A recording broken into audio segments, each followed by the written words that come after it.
Welcome to the Wednesday, February 25th, 2015 meeting of the Moscow Planning and Zoning Commission. First item on the agenda is approval of the minutes from March 11. I move to approve. Okay. Is there a second? I had a couple of typos that I spotted. In the section correspondence, third bullet, So which page? be the first page of the minutes. Oh, Third bullet, Peterson announced at-will staff assistance. I think it would read better, Peterson announced that with staff assistance. And I should say, thank you, staff assistance, Mike. I thought that presentation went well. And then there was one other equally serious one. I'm on page 2 of 4 at the bottom. That paragraph begins, McClure commented, and the third line begins between R2 and R3 lots. In fact, many of the R3 lots were less densely developed than R2. oh, then, yeah. I think that the word "that" should be "than." So I would propose those two corrections. I went right over them. So, motion and a second. Any other corrections to the minutes of February 11? All in favor say aye. Aye. Opposed and abstentions. Okay, 2 abstentions. Thank you. Joel, Transportation Commission meeting report. Well, this is easy. I missed the last transportation meeting 2 weeks ago, and thus I have no report for it. And the next meeting of the Transportation Commission will be on March 4th, and I've not yet seen an agenda. Okay. Great. We are now up to open microphone. Oh, sorry, I'm jumping ahead of myself. Correspondence. Thank you. Backing up to 3. Correspondence. Mike, anything from staff? None from staff, no. Okay. Anything from commissioners for the greater good? I would just mention for the audience at home that next meeting, March 11, will be the public hearing regarding ADUs. I went to the nonprofit and commission social, I think it was, sort of 2 weeks ago, and basically used the time slot to plug people might want to pay attention to the ADU issue. Missed the deadline to do anything with the co-op newsletter. I have a note in to the editor of the Daily News to see if they want to do a story, with no reply so far. All right, thank you for catching my haste there. Now I believe we're up to number 5, open microphone. Where members of the public may speak to the Commission regarding matters that are not on the agenda or currently pending before the Planning and Zoning Commission. So this is your invitation to come on down and share some thoughts of some issue that you think pertains. So we're up to number 6, temporary use draft ordinance review.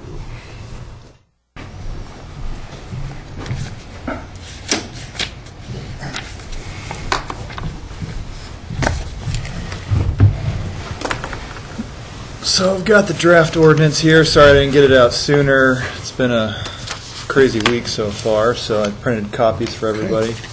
Oh, I thought. Here, I'll give you some, Wendy, and take these around. Okay.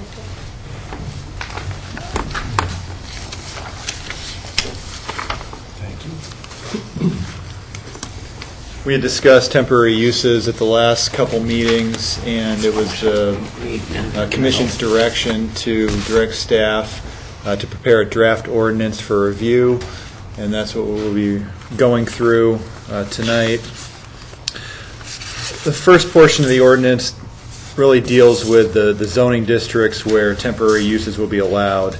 And we talked about those couple occurrences where they were located in residential zoning districts which don't allow any type of retail sales or commercial uses. And so what we've done is identified about 5 commercial zoning districts which would allow the type of business activity that temporary uses bring, and inserted similar language under each one of the permitted principal uses and structures, and the number of zones are central business, general business, motor business, industrial, and urban mixed commercial zoning districts. And so we've inserted temporary uses subject to specific use standards of Chapter 12 of this zoning code within each one of those zones. We also have a bit of an issue we've identified, not really an issue, just a section worthy of adding temporary uses onto. We have limitations on uses, and the Commission may have recalled when we were talking about light manufacturing that within motor business, the majority of the uses are required to be conducted wholly within enclosed buildings. But there is an exception to that, and it identifies a number of items which are allowed to be conducted outside of those enclosed buildings, and gives a list, and we would just be adding temporary uses as permitted by this code to the end of this list.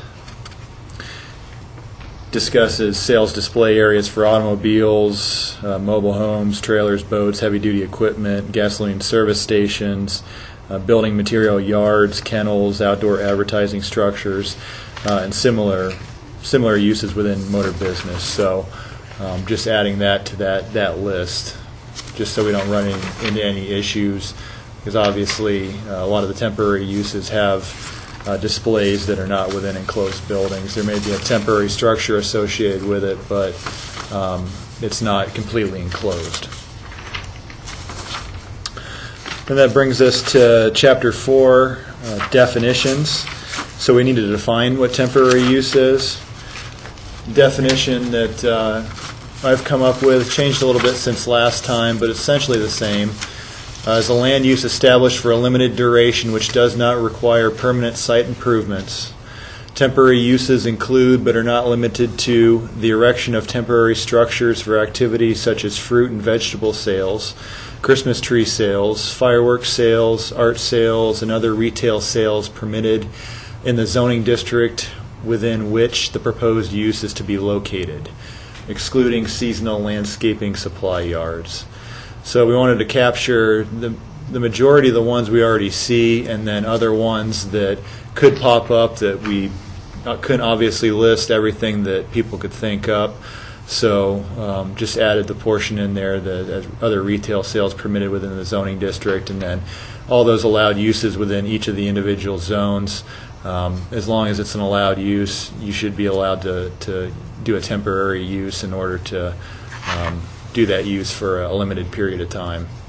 And then didn't really want to confuse, so you see some seasonal landscaping supply yards like Moscow Building Supply, they extend out from their typical area. You also see Walmart taking up a couple bays in their parking lot, and it's usually seasonally to sell some landscaping supplies. Didn't want to have those encompassed within temporary uses. It's really just incidental to a principal use as a retail establishment or a large building supply retail use, and so wanted to specifically say that those were not temporary uses, so there's no confusion. I guess I'm still a bit confused about that issue.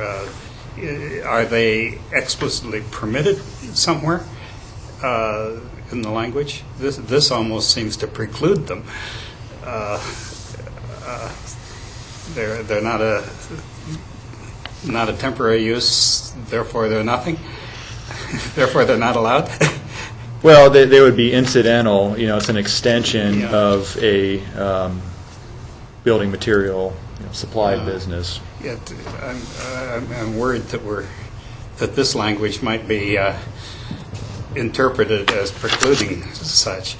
Well, I'm thinking of, and in fact, I was a little confused too for a different reason, but there's one of the local nurseries will set up in the Eastside Marketplace parking lot on Saturdays, sometimes with a whole bunch of plants. It's all landscape material, and so I would read this as he couldn't do that. Yeah. I mean, that was my first reaction, is why couldn't he do that? So, And there, to split the hair, Moscow Building Supply expands into their lot, but it's Moscow Building Supply. Yeah. It's not a fireworks stand operated by Right. somebody else. And similarly, Walmart expands out, but it's Walmart. In the case of, I think it's Fiddler's Ridge, right, that's what it is. they're just in the parking lot for most of the season. And they're not an extension of any of the businesses that Right. are in the east side. Okay. You could say something like landscape businesses, or landscape supply yards, except Well, those already directly affiliated with properties. It used to be Tri-State did a big yard sale out in front, which wasn't landscaping, but yeah. Kurt? But that's kind of what I'm thinking, is that there's a lot of people that do, plant sales and stuff like that in the summer, so I don't know if this covers that. I mean, I see what you're doing here with the definitions, is that just doesn't count as a temporary use. Yeah, we It just didn't doesn't want to mean- count them as a temporary use, but we wanted to allow them. It Yeah. wasn't saying that we're Yeah, going to right. exclude them. But that's the problem I see. So that Okay. they're allowed as part of Moscow Building Supply or part of this or part of that. But there are other people that do plant sales and do things like that may indeed want to have a temporary Sure. use. I in would that almost parking lot, call them yeah. accessory uses to, I mean, Walmart and Moscow Building Supply, et cetera, because it's accessory to their regular business, whereas these are not. Yeah, they'd be So maybe there's a way to distinguish it. accessory or incidental. Yeah. The way it reads generally when we have these types of uses is building materials, stores, and yards. So it does include yards within the example given as one of the principal uses. So I think we're covered within just having it stated within the underlying zoning district. But usually if building materials, stores, and yards, if it's just going to be the yard and they're selling landscaping materials like the east side, I think that would just be allowed right now, even though it's not really associated with an establishment like Safeway or Walmart or Moscow Building Supply. Well, they have to talk to the owner of the mall, don't they? They do, just to get permission, just because it's Right. private property. Yeah. But yeah. It was just, my first impression of this was that it was precluding what I think should be allowed. But, No, I think that yeah. our interpretation of the code is that it's allowed right now, and we're just not trying to apply regulations of temporary uses to those landscaping Right. supply yards. Yeah. So that when Moscow Building Supply sets out their landscaping thing, They're not you don't want it subject to run any through of the, hoops of yeah, this. if there's Yeah. time limitations, things like that, then they're not subject to Are them. you saying that as the one over in the east side mall, that is not a temporary use? Is that what you're saying? I think it can fit underneath the current code as not being a temporary use, just because we have a use that says building materials, stores, and yards. They're in a motor business zone, and so that would just be an allowed use, even though it's not temporarily there, or even though it is temporarily there. But if we wanted to include that type of use within the temporary use section, I mean, we certainly could, and not It exempt starts them to out. make one wonder if a temporary is temporary use. Is there a time zone for that? 3 weeks? I don't know what. It seems like fireworks people are usually maybe 4 weeks, are they? Yeah. Or 3 or 4? Typically, yeah, set up, maybe in the middle of June. But the landscaping people couldn't be seasonal, can be They're made in 60, 80 October. days, I suppose. So that's just a little vague to me about how to talk about those two kinds of things. Well, it almost seems like you should eliminate excluding Yeah. seasonal landscaping supply yard since it's allowed in the code Okay. anyway. Okay. It might Yeah. relieve some of our confusion because I think we're Okay. all having the same problem. Yeah. Well, let's go through the rest of the standards, and then maybe we could talk about it at the end. And then we would come to specific use standards, which is in Chapter 12 of the code, and this is generally where we define standards and typically apply them to uses that are defined otherwhere in the code. And so we'd have temporary uses, usually a section about applicability and purpose. We go on to say, is the intent of this section to allow temporary uses upon developed or undeveloped commercial property within the city, subject to the following standards. These standards are intended to reduce the potential traffic, parking, safety, nuisance issues associated with short-term nature of temporary uses. Then we go into those specific standards that we had discussed before. Site access, vehicular ingress, egress from the subject property shall be from an established vehicular approach or a temporary approach as approved by the city engineer. And so if it's a developed property, obviously you're going to have established approaches. There could be a situation where there's an undeveloped property that's vacant, that has no curbing around the outside of it, and city engineer would want to take a look at that so we don't establish any approaches that are going to be too close to street intersections and create safety hazards. And so that's the reason why we have the temporary approach as approved by the city engineer. And it goes on to say approaches shall be clearly identified and shall not present a traffic hazard to adjacent roadway as determined by the city engineer. And so just making sure that people understand where those approaches are. You saw the one at the South Couplet, the vegetable and fruit sales. It was unclear where there was two approaches. One entered way up at Kreitz. There was one a little bit closer, but I think the circulation and access could have been a lot better on that site. And then you had people that were turning out of the south approach. They were going across 3 lanes, across a solid lane to try to go straight onto Troy Highway from there instead of going south on the South 95 from the South Couplet, which is really the only legal move that you can make out of that location. And so really just wanted the city engineer to take a look at that and see if we can't mitigate some of those potential safety hazards. Site circulation, just a statement about vehicular circulation shall be delineated and maintained on the subject property in order to reduce the risk of vehicular conflicts and ensure orderly circulation. So this more or less applies to undeveloped lots, just making sure we have, whether it be just the small building supply flags that you can get that just delineate where the area to park is, where the access ways are for the parking lot, just to ensure that we don't have any safety issues with cars being introduced to a site that isn't paved and doesn't have striping and doesn't clearly have the travel aisles and the parking spaces delineate on it because it's undeveloped. Want to ensure that it's going to meet setback requirements, so we just include a statement about all temporary structures shall meet the minimum yard setback requirements of the underlying zoning district, and they really vary from zone to zone.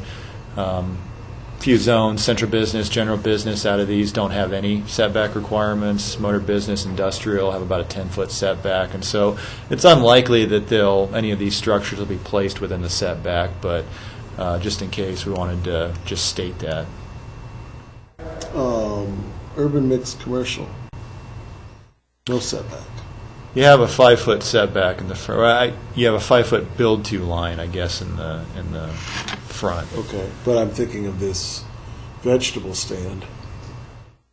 They might have been able to be much closer following that than they actually were to the curbing. Yeah. Yeah, it's a state highway, so the property line was a fair bit away from the roadway just because they tend to have wider right-of-way widths. So I'd say they're probably 10, 15 feet away from the property line. Okay. And then the vision triangle. So it really depends. State highways have a different way of calculating vision triangles, but within the city and our Public Works Department, typically what you would do is take 40, so you have an intersection, curb line extended, you go 40 feet back in either direction on either street, and then you draw a triangle out of that. And so that's, pulling up to a stoplight and being able to visibly see oncoming traffic is the intention of the triangle. And so we have a statement where all temporary structures shall be located outside of this street intersection site triangle.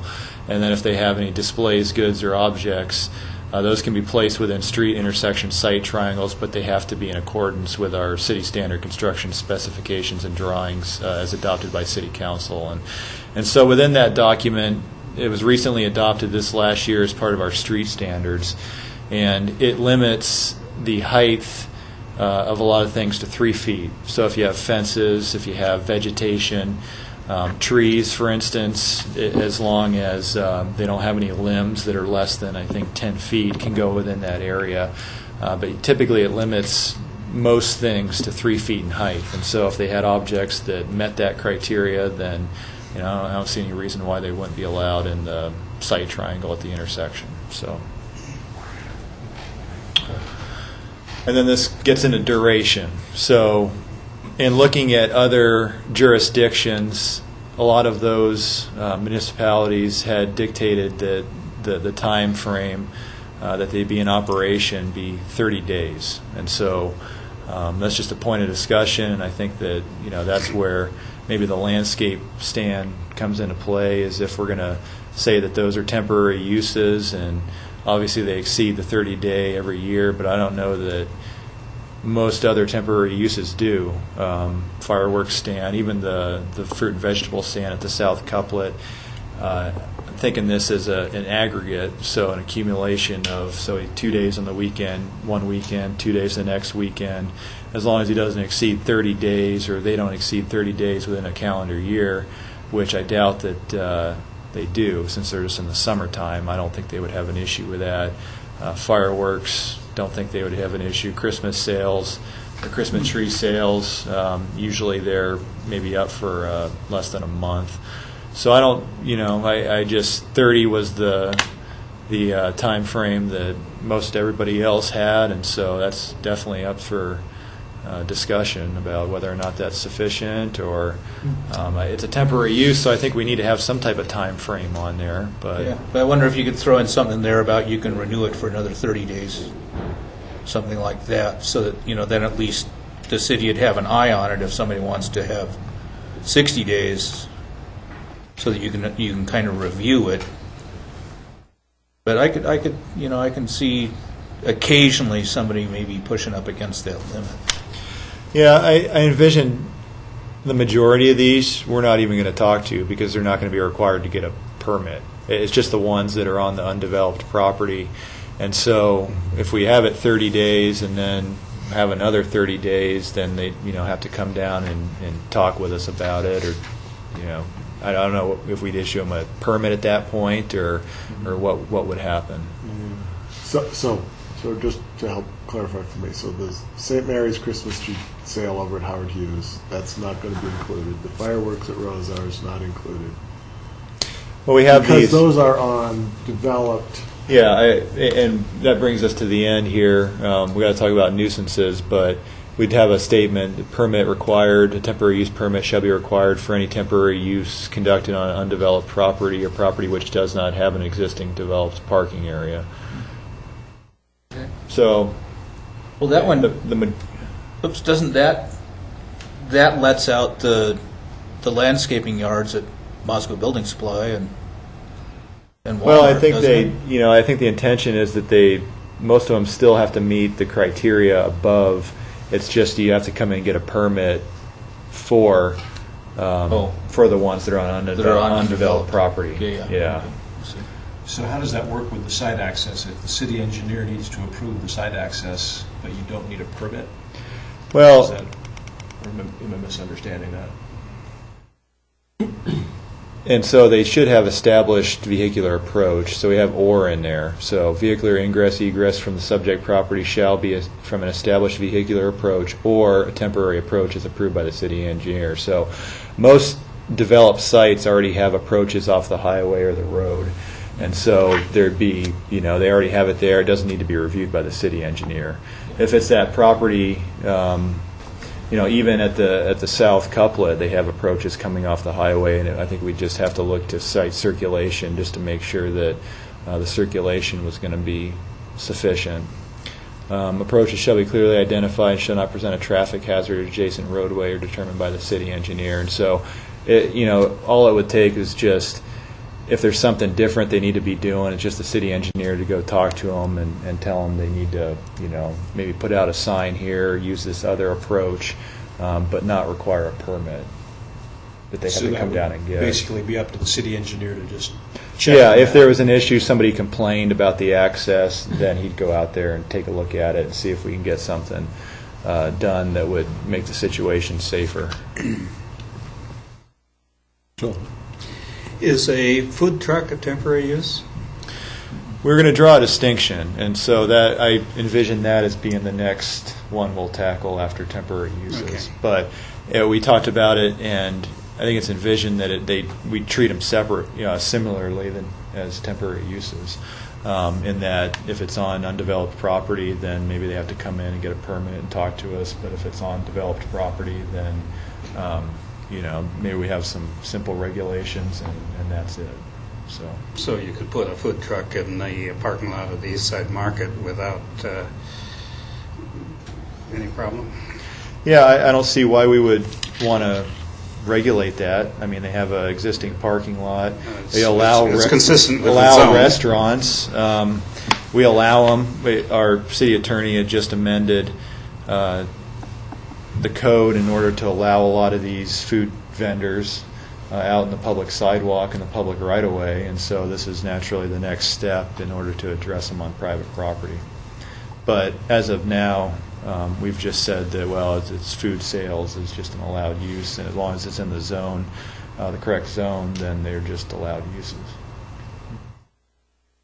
And so is a developed lot, are they required to maintain the vision triangle, to access all of that anyway, as part of their...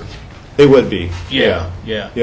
And so that's why they're covered. And so even if they violate that with a temporary use of some sort... Yeah, they wouldn't have to come and talk to us, but if there was clearly somebody setting up, right in the tall temporary structure, right in that vision triangle, which they would do anyway, even if we didn't have these stated under the regulations, just because they have the vision triangle within their street standards document. And so they'll, it's likely they still go out there and make them move it or talk to them about it. It's intended to apply to the developed lots as well. Yeah, so basically the temporary uses in developed lots are probably already pretty much covered by... Yeah, they meet these things, the ones that I've seen meet all these requirements. The fireworks stand in Rosars, it takes up some of the parking stalls, the circulation, so the travel aisle that goes around is still there. It's set maybe 30 feet back from the street. It meets.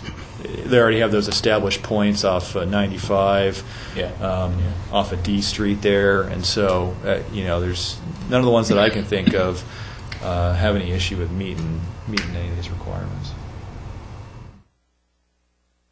Okay. And we didn't cover nuisances. I think one of the, and this is primarily just for the ones on undeveloped property, because you have a paved parking lot and you don't have any of these things occurring. So a temporary use shall not result in dust, noise, tracking of dirt in the public right-of-way, or other nuisances generated upon the subject property.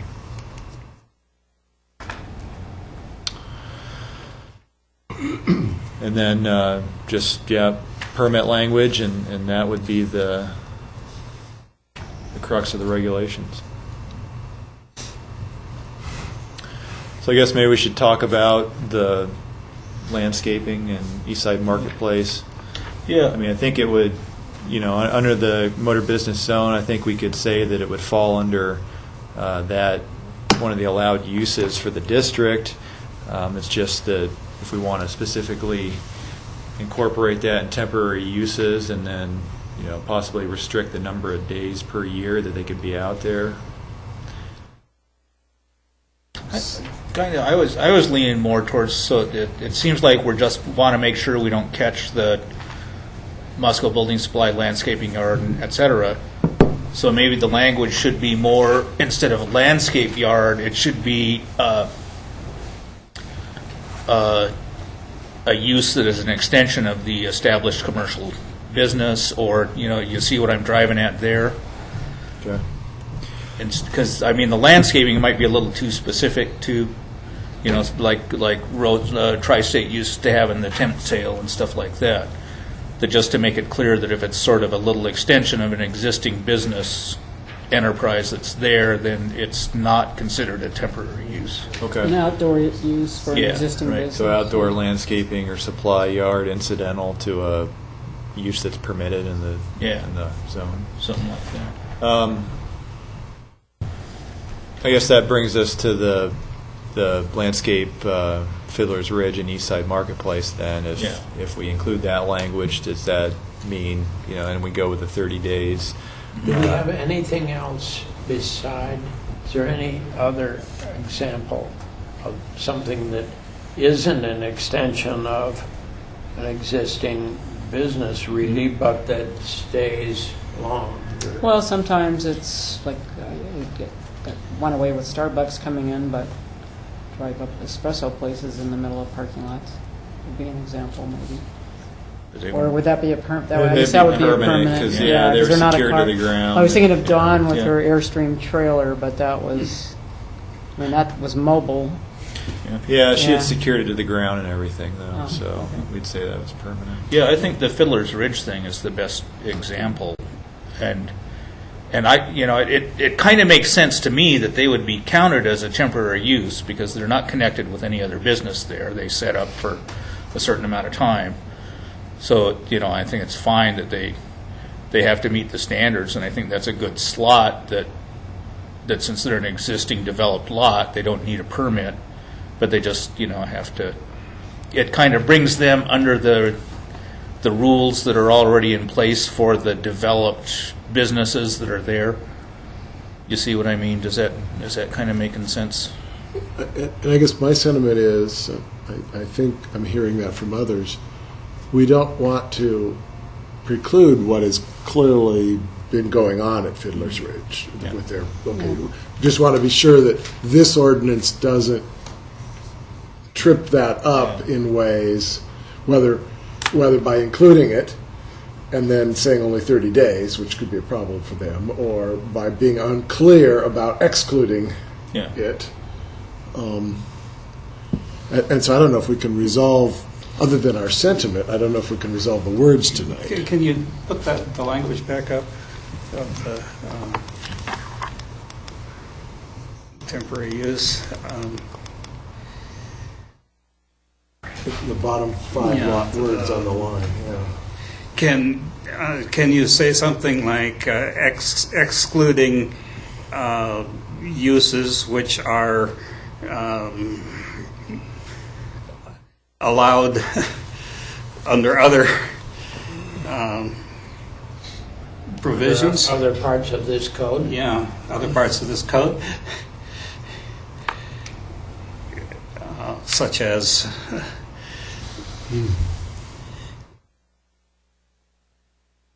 or that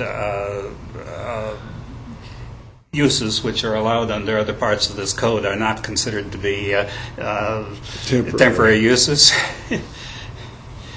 How did, here's a one to talk about for a minute.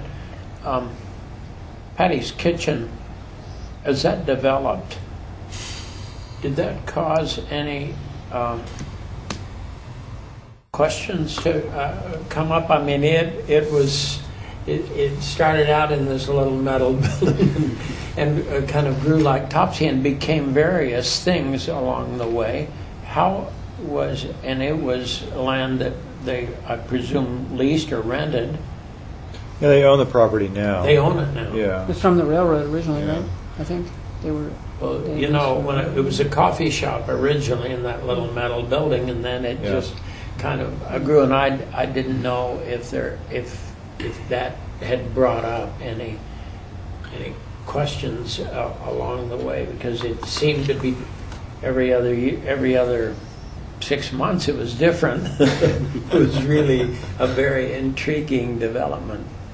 Yeah, I think it'd be permanent as long as it's fastened to the ground. I don't know what building permits were required along the way. It was kind of a piecemeal development as it came together, but the way it exists right now would be a permanent development. Sure, no, I understand that. I just thought as it developed, I didn't know. We just ate there. We didn't worry about the rules. You know, we weren't. But I think the question was, has a little tent structure got applied or something? I just was trying to think of something beside the landscaping supply yards that would make whatever statement we make here a little bit more generic rather than just a singular. Yeah. You see what I'm saying? I don't think we have anything that's really like that except for the Fiddler's Ridge. Yeah, I can't think of anything either, but I was Yeah. struggling to think of it. I think you have the scale of the development that's uncommon to other temporary uses. They're a lot smaller. Fiddler's takes up a large portion of that parking Yeah. lot over there. So you have a use that's similar to an outdoor landscape area, Moscow Building Supply or Walmart, how they section off a couple bays during the summertime. And so that seems like the distinction to me, but it's hard to make in language. Yeah, and that's kind of why I like it left in as a temporary use, because all that essentially is saying is, okay, you got to maintain the site triangle, you got to make sure there's decent access, even though you don't need to get a permit, which, you know, is essentially saying you have to act like every other business that's in the development. Yeah. So, You really don't want to impose a 30-day time limit on them. No, right, on Fiddler's Ridge. yeah, there is that. And so even if you don't need a permit, there's still a 30-day limit. Yeah. Yeah. Okay. That could be a problem. Well, aren't they just there on the weekends? No, they're there every day. No, They're there every day. Yeah. They put a have trailer camper there. and, They yeah. live in Okay. a trailer and Yeah. Which I guess that was kind of like where my thought about renewing a permit if it was necessary, or, you know, renewing your temporary use. I mean, my guess is that's going to be absolutely the longest because if it's tied to a growing season. I mean, I can't think of any other businesses that Yeah. are like that. You know, they're there for probably 90 days. So how about this? I see on March 11, Mike, you have imagined that we would have a second review of this language. Yeah. What I'd like to propose to commissioners is that we ask staff to take back tonight's concerns and reflect on them, and if we could see this before the meeting, not default, but to say that if it arrived a little earlier, we would have had a little bit more time to digest it as well. Sure. And so you may come back with the exact same document and an explanation or tweaked language. Okay. Is that sit with folks, that we've that's talked good. about it enough, we've given direction to I think staff? it's a good idea. Okay. That moves us on to number 7, Legacy Crossing Off-Street Parking Draft Ordinance Review.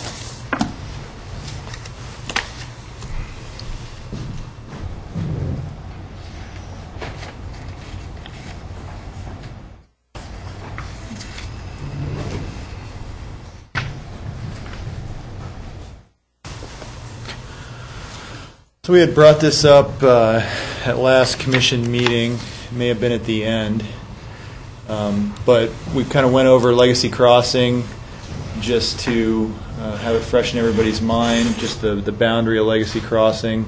It's the urban renewal area between University and Idaho and downtown. The whole area is envisioned as redeveloping into a vibrant mixed-use development with limited surface parking. as well as to enhance downtown and to provide connection to the University of Idaho. So we had three components that were part of the proposal back in 2012. The first component was the urban mixed commercial zoning district. So we created a zone that we didn't have before within the city, and that was the UMC zone, and that included allowed uses, limitations on uses, setbacks, and building height requirements. So typically, all the things that are generally under zoning districts within the code is within that zone. We also had Legacy Crossing design guidelines, and that's a design guidelines document, and that's really intended to address the architectural design, pedestrian facilities that extend from downtown to the University of Idaho and other places throughout the corridor, streetscape sidewalk design, public spaces and amenities. And then we also had the overlay district, and we needed an overlay district in order to apply the design guidelines. And so it really identifies, it was the blue area, the blue line that you saw on the map on the previous screen. It identifies that area where design guidelines are to be applied, and also establishes the organization and requirements of the review processing. So that's all laid out within the overlay district. It goes through Planning and Zoning Commission for design review, and all projects, or at least new projects or substantial reinvestments of projects there, have to go through that process. So within the design guidelines document, we have off-street parking requirements, and so we have a table within the zoning code which we require parking, and that's across most zoning districts except for central business, where we exclude the requirement to have off-street parking. And so we have a table within this Legacy Crossing design guidelines document, and these are the minimum requirements that you're required to have within that zone. So you have residential uses, 1 stall per dwelling unit, hotels, 1 stall per room, convention meeting space, 1 per 10 fixed seats, and 1 per each 100 square feet of assembly space.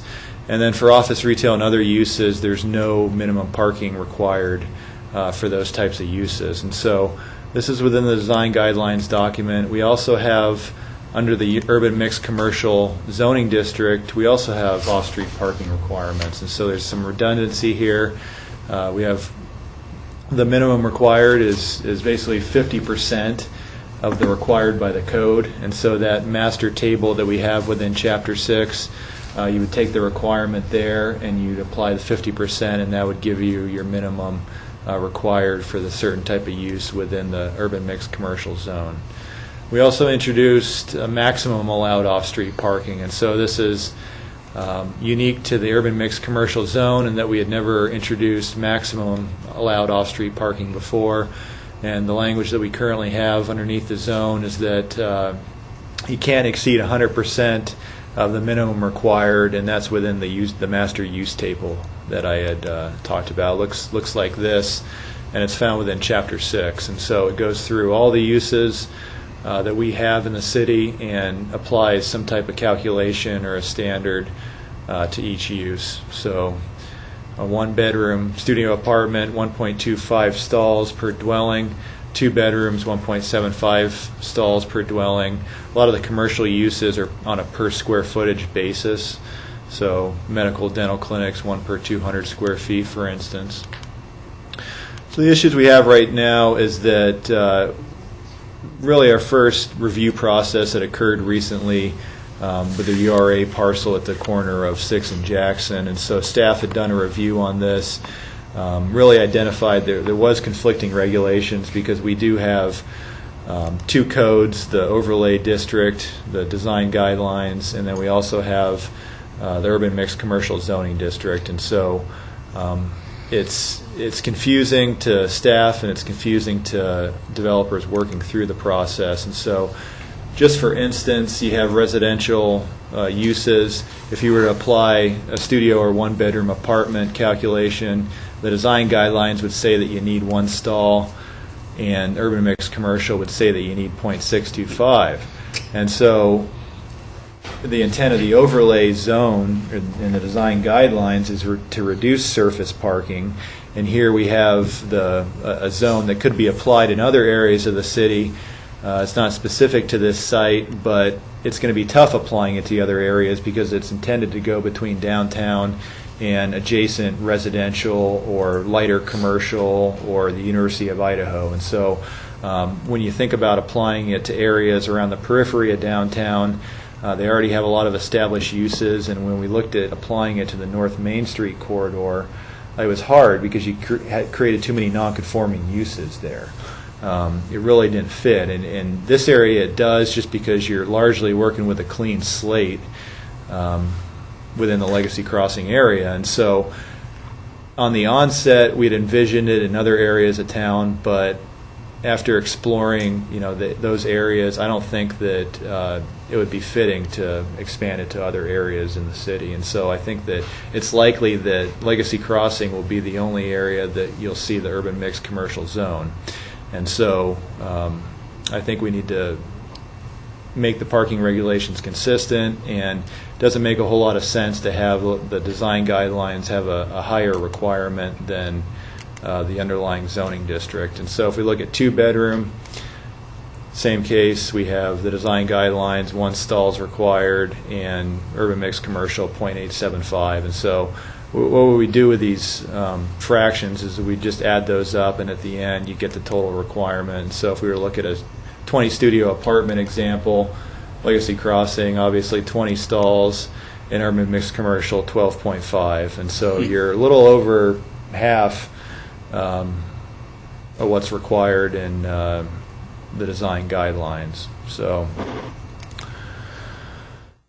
what staff is proposing is to take essentially the table that's within the design guidelines, shift that over to urban mixed commercial, and then apply the urban mixed commercial standard, which is 50% of the minimum parking required, but only apply it to residential. And so this is what we currently have within urban mixed commercial. What we would be doing is inserting the table under the minimum required there, striking that language that we currently have, putting the table in, and changing this language from 1 per dwelling to 50% of the minimum parking required by this code. And so we'd have that lower parking standard. We'd carry over the same regulations of Legacy Crossing, 1 stall per room for a hotel, 1 per 10 fixed seats, or 1 per 100 square feet of assembly space for the convention or meeting space. And then for the office, retail, and other use, there'd be no minimum parking required. We'd also, and this is just for clarification with the maximum allowed off-street parking, just adding, just so it's clear, the minimum required parking table, and then we'd add section 465E5, and that's the master table that I'd shown you previously, just so there's, since we have another table that's being inserted in the code, just to make it clear that we're not talking about the table that's above. And then we'd have to do a resolution in order to amend the design guidelines document, basically eliminating the off-street parking requirements from that document. And so we'll have to make those changes, and when we move forward with the ordinance for the off-street parking to shift the parking regulations into the urban mixed commercial, we would put forth a resolution at the same time in order to take it out of the design guidelines document. And so those would happen together. That's the proposed changes. I'd certainly be able to answer any questions. I've got a question. You're going from 1 stall per dwelling unit in the residential to half a stall. Is that right? Yeah, you'd be under the design guidelines, you'd be required to do 1 stall, and it's a little over half for the district, so it's 0.625 is what you'd be going to. Correct. So if you looked at 20 stalls, apply the 50, the urban mixed commercial requirement, 50% of 1.25 is 0.625, and so you'd be required to have 12.5 instead of the 20. What do you do with the 0.5? You round up. So you 13 stalls would be required. So this is making the zone even lighter on parking requirements than when we looked at the design guidelines. I mean, this resolution of the tension between them is resolving to the lighter side rather than to the heavier side. Correct. Okay. Correct. I mean, you're essentially taking what we have now in the design guidelines, only applying on the lighter side, applying the 50% of the minimum required for residential. And so the only way that it's lighter is in regards to residential. All the other uses are what they are now. Well, and of course, office retail, you can't get lighter than 0. You can't, no. On the other hand, the developer, then we'll come to you, Nels, the developer could go to the maximums, which would be to use the table as written. Yeah, 100%. So as long as they meet what's required in the table, then yeah, they could do that. So they could say, I'm building a residential thing, I can't get by with .625. Yeah. I'm going to go to The full 1.25 per, yeah, Right. they could do that. Okay. Same with office, retail, and other uses. They basically would just do 100% of what's required on the master table, and they still could provide parking for retail and restaurant or whatever it is. Nelson. Remind me, if you can, how do we deal with Hotel Moscow? How do we deal with the residential there? Well, they're in the central business zone, so we don't require off-street parking for them at all. So anywhere that's zoned central business, there's no requirement. They can provide parking if they want. I know that the city sells some of the green parking permits from the Jackson lot, and I know some of the residents of the Moscow Hotel pay for those permits, and then they park their car in the Jackson parking lot. They can park all night. So, yeah, I was just trying to remember how that goes. One would, as we, I mean, the parking deal in Legacy Crossing is going to be one of the big and important issues for us to either make it successful and in all kinds of ways. There's no doubt that that'll be an issue. As a little town, we haven't figured out how to.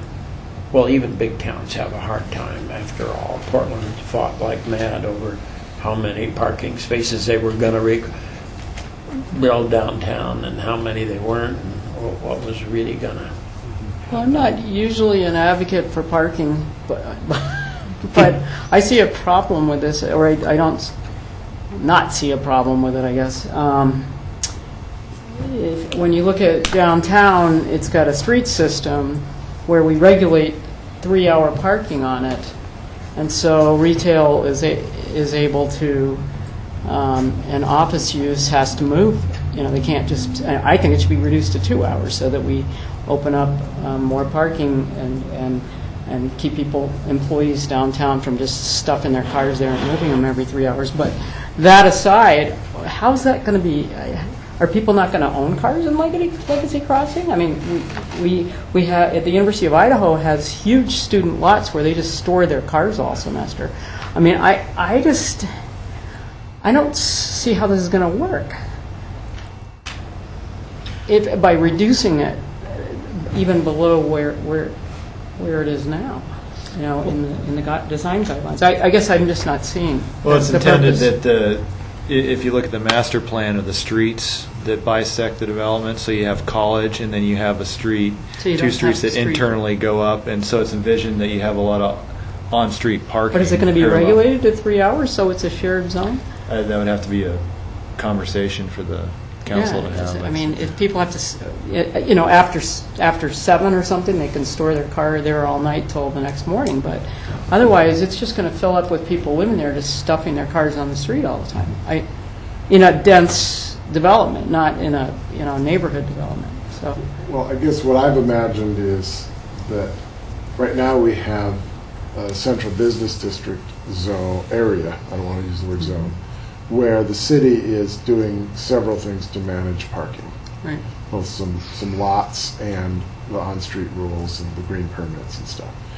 And across the creek, we have the university engaged in managing parking, and we've even talked about changing some of the islands that are currently private holdings such that they fall under the university's parking management.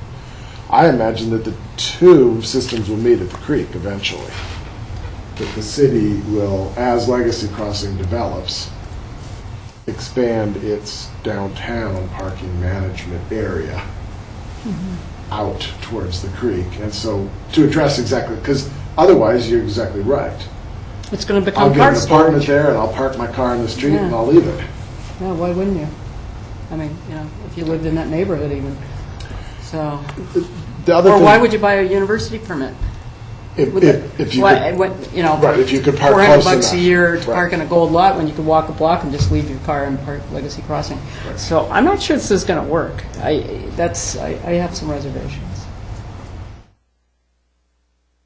Does anybody else see it, or is it just me? One thing I'd say is that though it actually is giving an option to cut back on the parking if you think it's going to work as a developer. I mean, if word gets out too quickly that, yeah, gee, it's a nice apartment, too bad you can't have a car if you live there, that's going to be an obvious sign that the next one is maybe going to think about going up to the maximum allowed limit. I think in general it's not being able to see the future. It would not surprise me to see less and less car ownership, especially in that particular location where you're nicely plopped right between downtown and the university. But we have students living in dorms on campus, and they store their cars all year. Yep, and it might be the right pressure to say that They're not gonna own cars there's if no they place live to store your car. Well, I think that as we edge toward trying to do things in Legacy Crossing, one of the things that we're, I believe, is to try and get development started. If you put too onerous a thing on it, we're going to have to edge up to the issue, and that's why I ask about the hotel, because after all, how many people are living there? 200 people. Where they park? I mean, think about that tonight. On the other hand, as we strive, and I think, I don't know, has URA made their big decision? It was in the paper today, but that's tomorrow morning. They've ranked them, but Is that, they having a meeting tomorrow morning, or did I miss? There's just going to be a presentation from all three tomorrow morning. Oh, but I don't know that presentation. they're going to make a decision. Originally, we had planned to make the decision tomorrow morning to go with 1, 2, or 3, which one of the, but I've got some questions that I'm going to pose tomorrow. And so, even though we had planned to make a decision tomorrow of which one of the 3 proposals we would start working with, we may not. Do you serve coffee and donuts at that meeting? Sure, come on. 7 a.m. here, right? I can't even chew at that time in the morning, but I can take coffee through a And one of the straw. things that you brought up, and I don't know whether it's the purview of this planning and zoning, but right now the Urban Renewal Agency has got 6 lots that are unsold. And the big, tourists. yeah, and the biggest reason they are unsold is that we've got very restrictive covenants and zoning restrictions as to what kind of a business can go in there. And if we did not have that strict zoning, they would all be full. And so you might want to consider that in your deliberations. The more you constrict, the less it's going to fill up. Okay. Slightly different, though. That is, in the case of Alturas, we're restricting the uses to certain tech, whatnot. The effect is they're not full. And so the uses don't want to, the uses that want to be don't want to be there because of that. In this case, we're impacting parking, and we're restricting the parking to the maximum parking to the normal minimum in town. And we're allowing developers to go even lower on parking. And as Kurt says, it might be that developers find that going lower on parking is a bad idea. Well, I agree with Wendy. I think, although it may be a noble gesture to try to reduce the number of cars in town, I think the unintended consequences could be pretty severe. So I would hate to see us head toward the lower end of this. I think I would like to see something that was a little bit more consistent with some of the parking requirements. Rob, one of the things that we read a year ago in our shared readings is a little piece called How is Parking Like a Sandwich? And you might be interested to go back and look at that because it's exploring that problem of required parking. It's a two-edged sword. Sure. And I don't know if what's our requirement to get a recommendation on this. I'm just I didn't get the job done. I guess I didn't see it coming. I've got a great chapter in that Walkable City book that talks about getting parking right, and so it's an intriguing issue. But we have those two things, as Mike brought up, and I just don't know. I was trying to angle toward whether it had an impact on what the URA is going to do. We're not going to get this passed in the next 24 hours.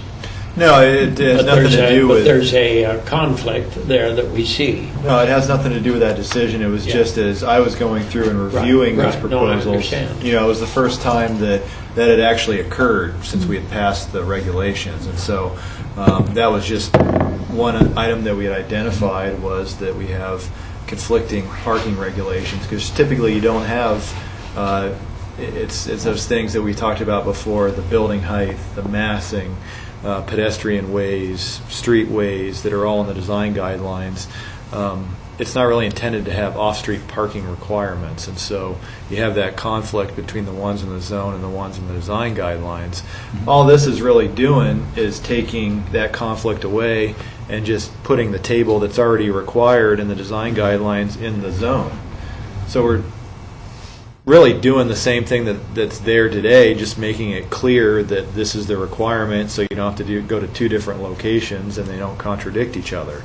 The only thing we're really changing here is the residential uses, just assuming what the zone currently says, is that it's 50% of the minimum required. But everything else we're leaving as it is right now. Well, what I was trying to get at is that 0.625 is better than 0 in terms of the hotel. So quite a lot better, actually.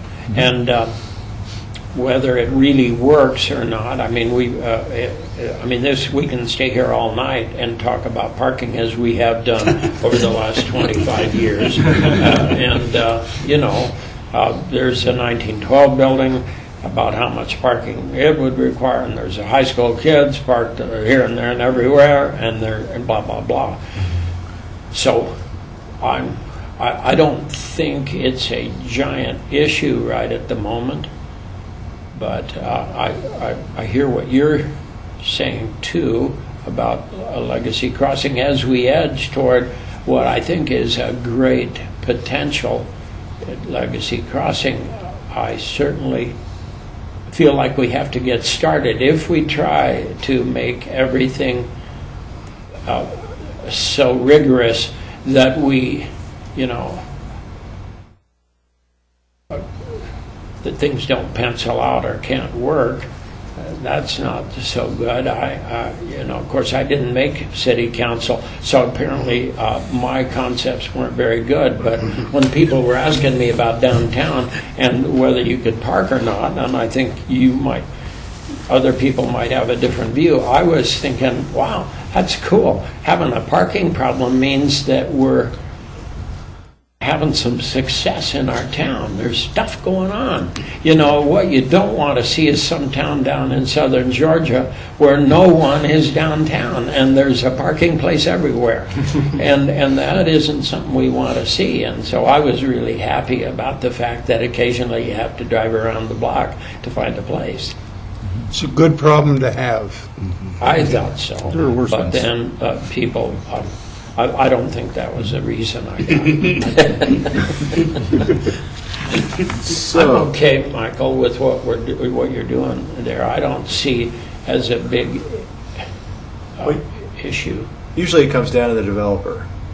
There's nothing here that says that they can't put in 100% of what's required. And so if they don't think they're going to sell units because they don't have a parking space for each person that's in a residential dwelling, an apartment, then they can certainly do that. This is just lessening the standards so that if they don't want to provide as much, they don't have to. Maybe half the people in the building ride their bicycle to the university and to downtown. Maybe it's a different mode of transportation that they use. Yeah, you'd instead like of a to car. have some people from the city come and talk about the issue. I know in Pearl District in Portland, it's a giant issue, but many people that buy a unit for $250,000, a nice little unit, and then if you want a place to park your car, that'll be another $20,000 because that's what it costs to build a place for your car. But those are two separate issues. You get to debate. You get to talk about those. So, I heard Nell say carry on. Is that a general sense that commissioners would like? Because I think what we're seeing in this case, we saw in the packet, we've tried to understand it better, but I don't think we're suggesting a change in course. Yeah, it seems like the real choice is do we go with the design guidelines and make them universal in the urban mixed commercial, or do we go with urban mixed commercial and make them universal in Legacy Crossing? But we heard Mike say that there is no other site for urban mixed commercial. Am I understanding that right? So why does it matter? I mean, in a sense, we're talking 'cause about it's gotta be Legacy one or the Crossing, other. but we're talking about Legacy Crossing. So that's really where the quantitative stuff has to. But it still has to be one or the other. Right. So which set of answers do you want to apply? Right. Personally, I go with the lower amount of required parking because I think it could be important in getting some initial projects going there. So I'm fine with it. And I support that issue as well. I'm ready to take a flyer on it. I think that we should just see what we can, as we run into issues, until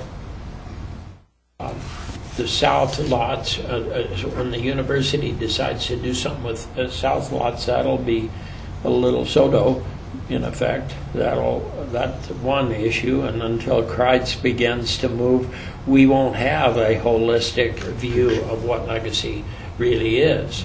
And I know.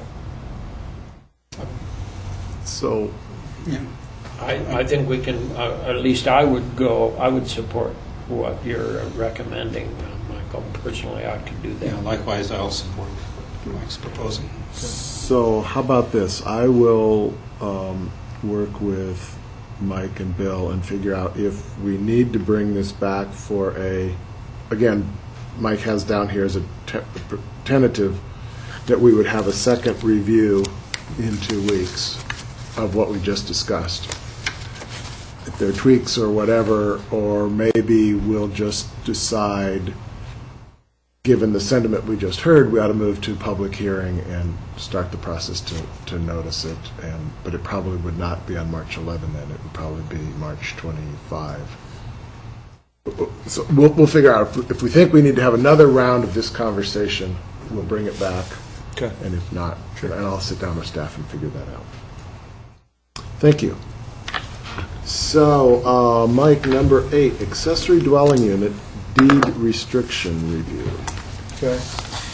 Well, when we were going through the course of discussing accessory dwelling units, one of the requirements was that a deed restriction be recorded against the property. And so I thought that we had worked with the city attorney to put together a deed restriction document that would propose to be recorded against all the properties that want to have an accessory dwelling unit. And so since it was discussed, there was maybe a little bit of concern about the document, or if there was going to be separate documents depending upon who the owner was. Just wanted to have the opportunity for the commission to weigh in on the document that we had put together for accessory dwelling units. So it should be the last document in your packet. It looks like a standard deed restriction document that we do for properties, standard format. We have done these in the past. I think I mentioned before that if somebody wants a second kitchen but still wants to use it as a single-family dwelling, whether it be a wet bar or a second kitchen, we do these type of deed restrictions that say that you essentially have to keep on using it as a single-family dwelling, even though we're knowingly permitting it to be used or to have a kitchen created in the basement. So, going through the document, we have in the whereases, you have to acknowledge that the present owner is residing on a certain piece of property, and then that whether or not it's the owner, a person's acting on behalf of the owner, they're proposing to construct an accessory dwelling unit. And then we go into what will be the requirements within the zoning code.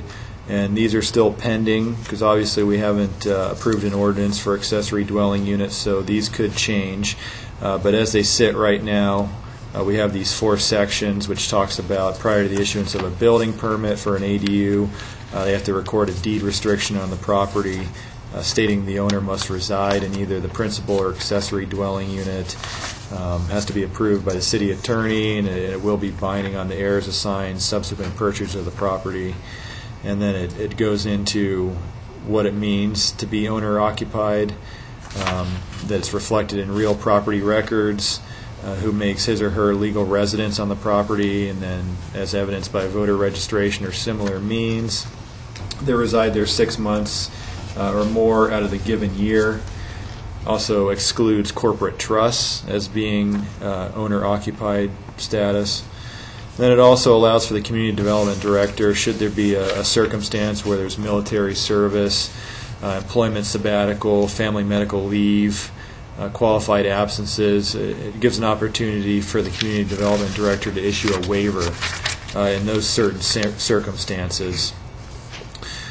And then if it's temporary leave waiver for any other reasons besides the ones listed here, that would just go to city council and they'd be able to issue the same type of waiver depending upon what the circumstance was. And the last part of that is that the owner is unable to reside on the property as required within the regulations. Only one of the dwelling units may be occupied. So then we have the agreement between the owner of the property and the city. And so there's really two parties to this agreement, the owner and the city, and there's certain things that both of those parties are required to do, and that's really the crux of the deed restriction here on the second page. The city and the owner hereby agree to the following, where the first one is to ensure compliance with this portion of the zoning code. The owner hereby agrees to reside on the property in either the principal or the accessory dwelling unit. The owner hereby agrees that the event the owner is able to reside in the property required, only one of the dwelling units on the property may be occupied. And then probably one of the most important aspects is the said deed restriction shall not be extinguished without prior written consent from the city after verification that the accessory dwelling unit has been removed or modified to be deemed compliant with the requirements of the zoning districts in which the property is located. So, a future owner purchases the property and they have an accessory dwelling unit maybe within the house. They'd have to open up so there's communication between both of the units. Basically would have to comply with our current definition of single family.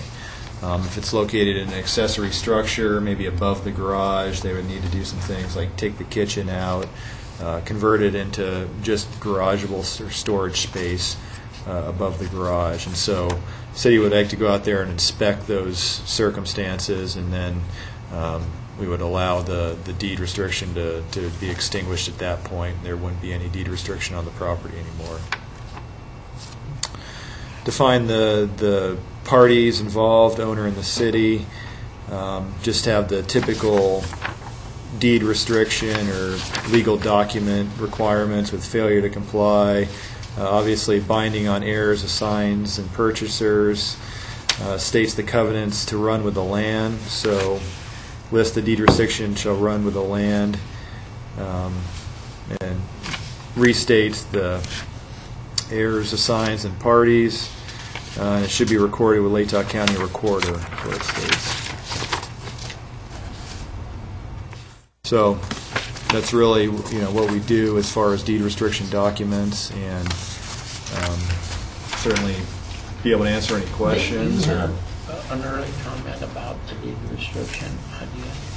I wondered, I had a question about whether it was enforceable or not. And according to the minutes I read from the last meeting, the city attorney said it was.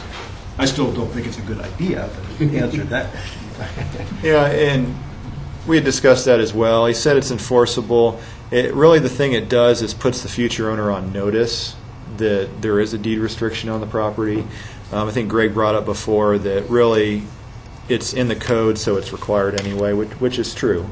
But I know in our circumstances where there has been some land use action upon the property where they've required them to record something on the deed in the county, that we've had a lot less trouble because the real estate agent, anybody that's pulling a property records search on the property has already been forewarned about what's on the property, and so a little less information that we have to, a little less education that we have to do as far as property owners, and just really puts the future owner on notice that there is a restriction on the property, and so they know and they're not getting themselves into something that they can't do. Sorry? Always? Sorry? A deed restriction, it No. might not always be there. It could No. be. No. Yeah, some land use actions require them, some don't. Most don't.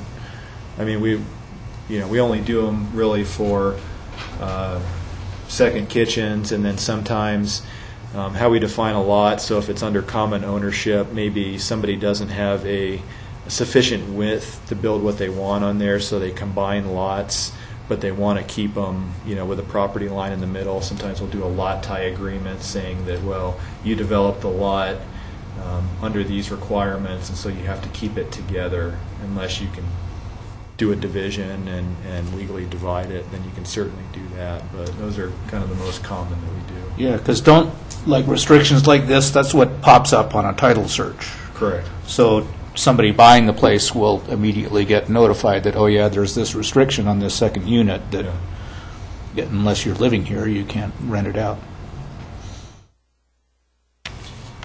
Well, I like this. It helps me understand what we're talking about. Okay. Thank you, Mike, for that. Which brings us to the shared readings discussion. We had 2 readings linked from our commission page on the website. One was titled "The Argument for Less Infrastructure," And it explored a case study, essentially, of a community that has gravel streets rather than developed streets, and what that did for the character of that became kind of an upscale neighborhood. And then the second one was entitled A Fair Share of Streets, Part 1. And that was an exploration of work going on now in America that has followed on things going on in Europe, where the distinction between street and pathway, public footpath, has been blurred, allowing vehicles to maneuver in areas that are then shared with other uses. Reminds you of Hayes Street extension. Yeah. And there have been many a day when I go there. I mean, I'm sure you can argue both sides of the coin, but it's such a tender thing. It's shockingly interesting to be able to. Someday, depending on the time of day when you walk there, there's an example, though in our town, of a fairly long street that is in no way according to our code. It's a lane, and it's rather shockingly beautiful when you think about people being able to come out in the morning and while they're grabbing their newspaper to talk to their neighbor. You know, there's no way I ever talk to my neighbor because there are 30 cars every minute going by the house. You can't talk to anybody, and so that's so different than my lifestyle that I do. Now I understand you can talk to your neighbor. I hope it never does get Because that is one beat up. You've got to go slow unless you want to leave the front end or the rear end of your car on the street. But thank you for identifying that we actually already have one. an example. At least of this. something. Right. And Apple Lane, it would be another one that it's only for 4 houses, but it is, again, a tender little lane. And when you mentioned gravel, I didn't know if that was in a place where they get 2 feet of snow or not. I was This year they are. Yeah. They're getting 6 or 8. It's in New Jersey Yeah. near New York City. I mean, I was going to bring that up because I grew up in New England, and I would say Hayes Street is pretty typical of the width of streets everywhere in New England, and that probably 3rd Street is about as big as they get, and this year it's probably a problem in knowing what to do with the snow because there's some narrow to begin with, but we do have really wide streets in Danvers, there's no question. Yeah. And I think that the first article was raising the issue. We are building, at times, very big infrastructure, wide streets, big cul-de-sacs, and what are those implications over the long haul in many dimensions, both in maintaining that big piece of asphalt, sheet island, spacing out of things so that they're further apart. especially when you go to some places where we have a fairly long cul-de-sac and there's this 36-foot wide street, and you're wondering, why did we do that? With off-street parking requirements. No sidewalks, but there's a big deal or not, and a big wide infrastructure, and no one can go there, so you can't. It's never going to be an arterial. It's not. It'll never be an arterial, given the fact that if it's one of those 550-foot long cul-de-sacs, then it's really an intriguing question, isn't it? I remember that years ago, Master Morshak, who used to talk about that if we could get less infrastructure, the developers could move quicker to do some things if there was a way to imagine that working. So it does have a profound effect on the real estate folks that we occasionally had on the commission. Are more aware of that than those of us who don't sell property every month. Well, it also seems like if you can get drivers' minds wrapped around the fact of sharing this area in almost any kind of way, it actually works really well. It's like coming up Jefferson Street. I have a full-size pickup truck, and I pass, SUVs, and everybody's real good about figuring out, okay, I need to pull over here because I've got the close parking spot. One of the things I found interesting in the readings, and it would be good to check out more, but claiming that some of the things in Europe, when they filled the street with kids and moms and traffic control, that the accident rates went down. That it's if you can get the drivers to act more like pedestrians, and unfortunately, we've done what is undoubtedly the logical thing of totally segregating pedestrians from cars, let them go 40, 50 miles an hour. But to a large extent, it's caused some real tragedies here in Moscow when you cross people using crosswalks with, the major north-south highway in the state of Idaho running through the middle of downtown. So I like the idea of it is true, if you don't have a major arterial road, people do just slow down. And it works out better, I think, in the long run. I think the interesting occasion for us is when there's a big activity at East City Park or the fair. Blaine Street, Blaine gets really safe during fair time because you can only go 12 miles an hour. And so, everything is really, as opposed to the normal, and I drive it all the time, so I'm a Safeway guy, and so I'm really aware of how vastly safe and quiet it is when there's cars parked on both sides of the street. And it's a weekend, it's the National Guard maybe is in place, and the fair is there, and boy, I tell you what, it takes you a little longer, an extra couple minutes to get to Safeway, but it sure is benign compared to racing down the street and having some little kid run out in front, out of their house, and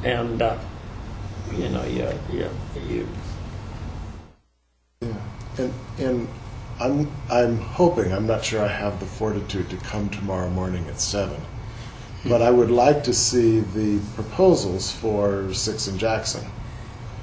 Because at times I have tried to pencil out how would you develop that corner lot and maintain Hello Walk and get a delivery truck into the restaurant or park a car for the apartment on the second floor. Drones.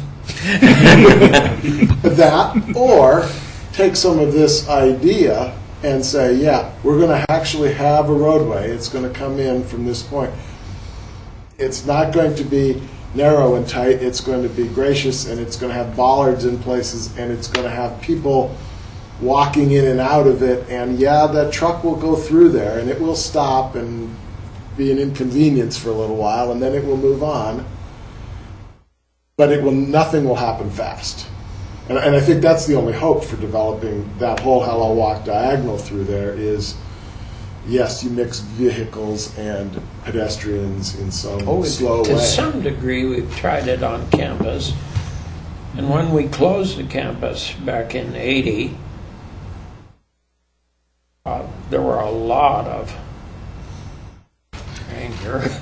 I was reminding myself of some of the Modern Way folks who were really upset. But on the other hand, I was just thinking of the big trucks that come into the commons up a hill and around a corner and backing in, and they seem amazingly able. I don't see many wrecks, but they somehow get into the commons there as slowly as they have to do it. So, there was a debate early on about whether Line Street would have bollards, or how would we continue to truck on down to Modern Way. And then Modern Way went away, but the liquor store is still there, so you have to get there fast. So it seems to me that we're more able to do things with our vehicles than you would think. I don't believe we all have to be, at least when we worked on the campus in '80, the fire department became our biggest bugaboo. They were the gorillas in the room because they wanted a certain amount of space. They're big people, the fire people, and they need space. And I thought of one other example. It isn't quite the same, but if you think of the alley between 6th and 5th, which is essentially the side of the co-op, when you started to mention big trucks. And that alley surface has been made into an interesting art piece, and it provides access to the backs of those Main Street stores, and there's all kinds of traffic that trickles along there. That's co-op traffic or other traffic that goes up and down. Foot traffic, bicycle traffic, the John's Alley folks come out and smoke out there, and all of a sudden you've got, again, that mix of vehicles and a public space for pedestrians. I was wondering if I think I mentioned this maybe a few months ago, but I was shocked to go to Clarkston. I was in a research activity in Clarkston last summer, and I was shocked to find out that almost all the alleys in Clarkston, Washington, are paved. And my wife and I were riding up and down the streets of Clarkston on our bikes because this research was not going to be happen very good out of the car. And so we were looking for a certain thing, and I was just amazed that the alleys are, almost all alleys are paved. And I was looking at our own alleys, and I was wondering if, especially in the center section of town here, if the accessory dwelling thing got to be more acute in, let's say, another decade, would we consider doing something to make our alleys more civilized? I guess. I just happen to live on one of those civilized alleys. Somehow my alley is paved because of the apartments there. But it's an interesting thing. So once again, though we have a lot of alleys that, and I do believe when we've done alleys out on White Avenue recently, I think we paved some of those. I believe we have. I think some of those back things where the houses are close together. Yeah, I think they were almost too wide. I think They're we had almost too 30 wide. Then the footers alley that look got, like streets. once again, is 30 feet. And then you get into the infrastructure article that we started out with, Yeah. because you have more Right. infrastructure to maintain. And you have the growing up in rural Idaho aspect, which is these are fine alleys. There's not a single one you get eye-centered in. Right. I was struck by the competing goals, I guess. For example, in the New Jersey article, snow removal on non-paved roads can be a real nightmare. So that kind of is a conflict. But I was thinking about some of the stuff with the cul-de-sacs, and you talk about these big cul-de-sacs, but when you've got a garbage truck coming down that's got a 80-foot turning radius, or snow removal equipment, big road graders, or even the city's smaller snow removal equipment. Fire trucks. And fire trucks. I mean, you've got to have something that can accommodate that, and yet it does seem like most of the time wasted space. You know, it's interesting to watch.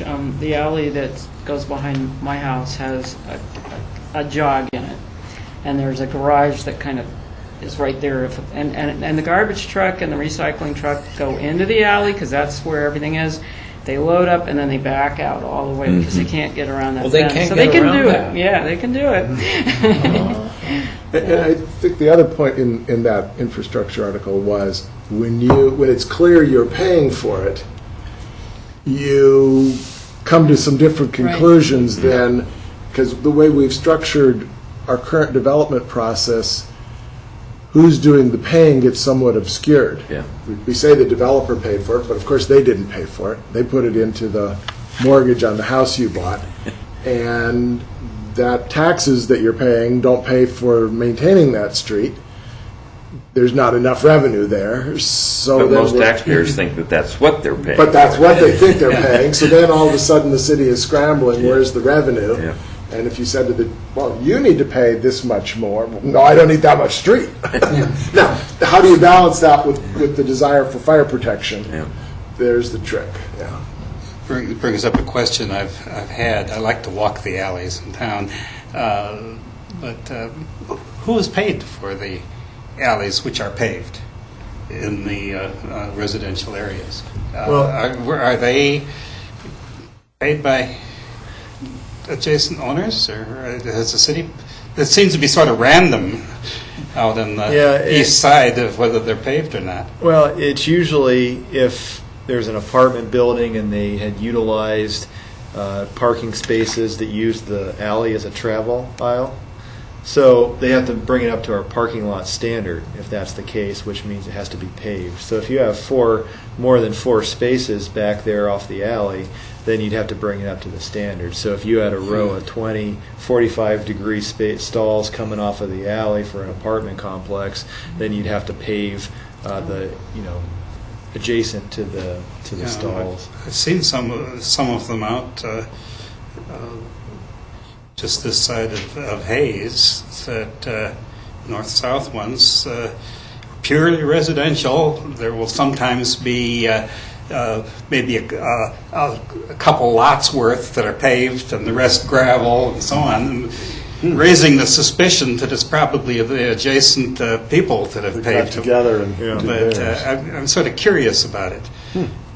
Creates more runoff to have them paved. I mean, you have a permeability with gravel. I mean, there's some advantages to gravel, so, that being one of them. You don't tax the stormwater system when it, And the gravel road is much easier to get up if it's snowing. Yeah, it really is. are. But you get out of the garage in the alley, but not off the street in a big snowstorm. So it's true too. When you talk about the little narrow streets, I suppose if we'd have a different discussion if we could get half a dozen of the folks who live on Moscow Mountain, who live maybe an eighth or a quarter of a mile up their lane. They deal with their view of a snowstorm is considerably different than those of us. I mean, they get serious about that stuff, and yet they're certainly not big wide. And I don't know if we'd find out if they're mostly paved or mostly not on Moscow Mountain. I don't know. I doubt that They're not. Mostly They're not. probably not. It's an expensive proposition. Yeah. Pave them. Tolo Trail, for example, isn't that Which? Tolo Trail? Isn't that a gravel road going up I think there? so. I think it is So, gravel. yeah. But we go up to a party there every winter, I know, and it's always intriguing. It's a lot easier to drive in the county in a snowstorm than it is in the city of Moscow and a lot of streets where they don't plow at all because they don't have the budget. So, Write that down. it is. Rip up paved streets. We've got those things and put, Start with Wendy's. Wendy says. Wendy says that. Right, well, All right, any further thoughts for the good of the order here? Okay. See you in 2 weeks, March 11, and we'll have a public hearing on ADUs. And tomorrow morning, we are having at 7 o'clock in this John's bringing room, donuts. So. the discussion and hopefully a decision as to which one of the 3 presentations we are going to pick. I do not know whether the chair is going to allow public comment. I don't know what John's going to do there. I'm of 2 minds about that. Number one, I want to get out of there at a reasonable time. Do you love that part of your job, going to all the 7 o'clock meetings? Is that what you really... Well, that's the reason I ran.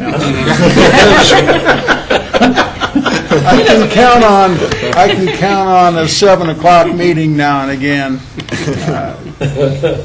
which means, I have to get to bed by 4 a.m. Thank you for inviting us. let us know how it goes. It may be interesting. I don't know. I don't know what to expect. Thank you all. We're adjourned.